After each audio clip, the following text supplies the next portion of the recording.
As Daddy Trump takes a 180 turn on Putin, America's most important military alliance thinks threatening India and China is a bright idea.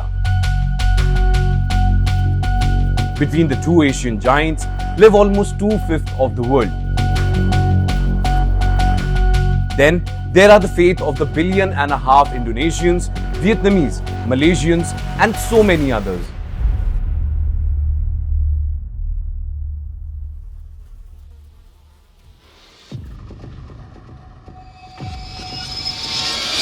Warning and threats nowadays seems like a routine for many in today's geopolitical world. Most of the statements rarely shock anyone anymore. But sometimes, observers feel the West forgets about the balance of power when it comes to the world of trade and regional power play. If Russia is not serious about peace talks, within 50 days he will slam secondary sanctions on countries like India, China and Brazil. So my encouragement to these three countries particularly is, if you live now in Beijing or in Delhi, or you are the president of Brazil, you might want to take a look into this, because this might hit you very hard. History is not just a record of what has happened, but an ongoing contest over what can happen. As NATO chief Mark Rutte used some very strong words in a stern warning aimed at India and China, ostensibly for their engagement with Russia, one cannot help but sense the echoes of a faded playbook. Building up this new world matrix, it's in flux right now. The statement of the NATO chief the other day, I see it as bullying. I mean, if there could be a term, simple, it's bullying, right?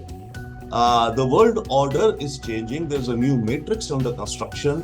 So it does not behoove, and it doesn't help. The more the NATO and the US will threaten India and China and Brazil, the more, in any case, we are moving towards self-reliance, realizing the world of today. Somebody needs to remind the NATO chief about what was happening just months ago in Europe. The energy crisis that threatened to freeze millions in the West never touched India. We have seen reports on the subject and are closely following the developments. Let me reiterate, and I've said this in the past as well, securing energy needs of our people is understandably an overriding priority for us. In this endeavor, we are guided by what is there on offer in the markets, as also by the prevailing global circumstances. We would particularly caution against any double standards on the matter. For centuries, colonial power constructed narratives that pitted these two Asian giants against each other, sharpening divides for their own interest. It is no secret whose Raj arbitrarily drew lines on map as so-called international borders that have now turned into unsolvable geographical issue in Asian subcontinent. Yet the world is changing.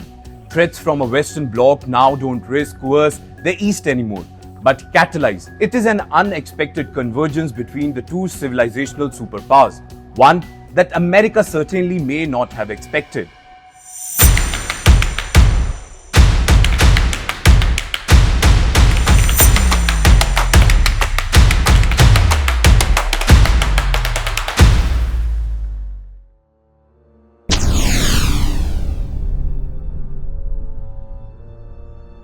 Both India and China bear the scars as well as lessons of history's heavy-handed strategies. China, targeted by waves of technological bans and tariffs, has repeatedly responded with innovation, developing indigenous semiconductor industries, fostering homegrown tech firms, and creating parallel financial systems able to withstand exclusion from US-dominated framework. India too has faced decades of sanctions and trade hurdles, especially during the moment of strategic autonomy. Remember, when the nation with the most numbers of ready-to-use nuclear warheads imposed sanctions on New Delhi for its first ever nuclear test. Ever resilient, India has turned isolation into an opportunity, building a diverse industrial base, nurturing local defense sectors, and doubling down on the principles of self-reliance while walking the canon dividing Washington and Moscow. These experiences form a common thread.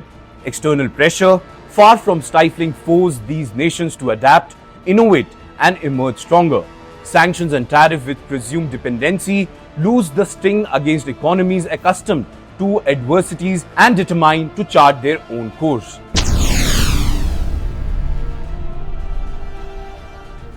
India and China's diplomatic prowess is most evident in their ability to thread the narrow, often dangerous path between rival superpowers.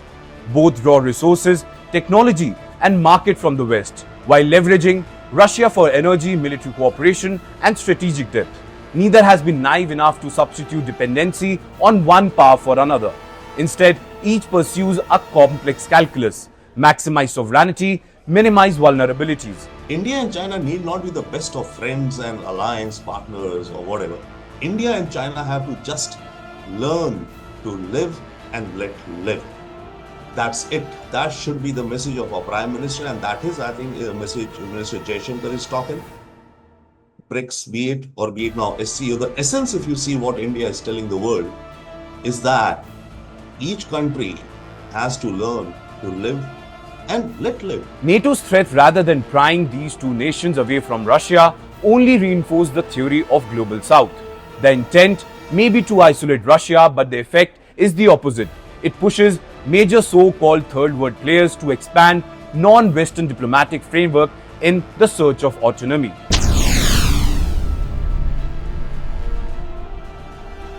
In fact, the recently concluded BRICS summit was more than just a routine summit. It signaled, hinted, and even called for trade in regional currencies. De-dollarization is nothing but a sign of a global South's rising impatience with Western-centric norms. In fact, India and China, despite their rivalries, recognize that no single power from outside can dictate the rhythm of Asian progress.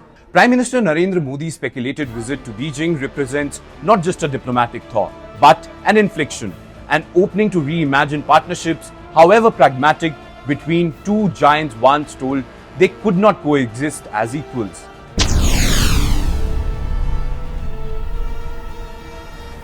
India versus China is a dichotomy rooted less in geography and more in colonial strategy.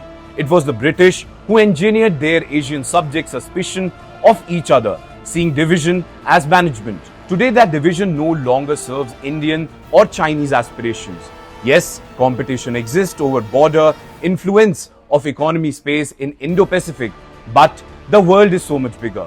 Shared interest in energy security, technologically self-sufficiency, reform of global governance grows stronger as Western pressure mounts. Europe and US are coagulating, are they not? And if they're coagulating, and they're coagulating against, let's say, rest of the world. And in this rest of the world is, yes, China and India are the big chunk of this world, and they're talking Brazil also. The global South is watching the smaller countries. Bigger impact is on India and China. So both will figure out our own strategies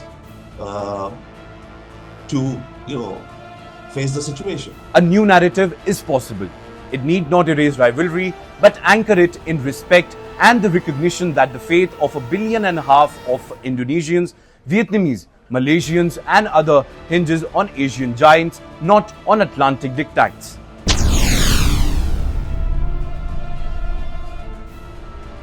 Well, instead of weakening ties, threat from NATO can accelerate cooperation within BRICS and beyond, encouraging India and China to seek strengthen in coordination. When the language of engagement is reduced to ultimatums, the West loses the moral authority that once underpinned its alliances.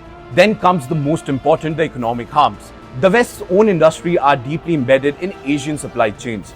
Further antagonizing maybe risk a broader economic pain. BRICS, the SCO and the other forums stands to gain influence as reliable shelters from the Western bullying.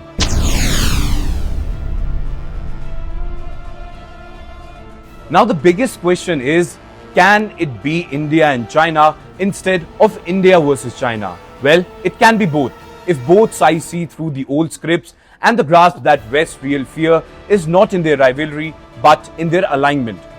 India and China could define the century's global order, pragmatic, multipolar, and unafraid of borrowing from both traditional and innovation.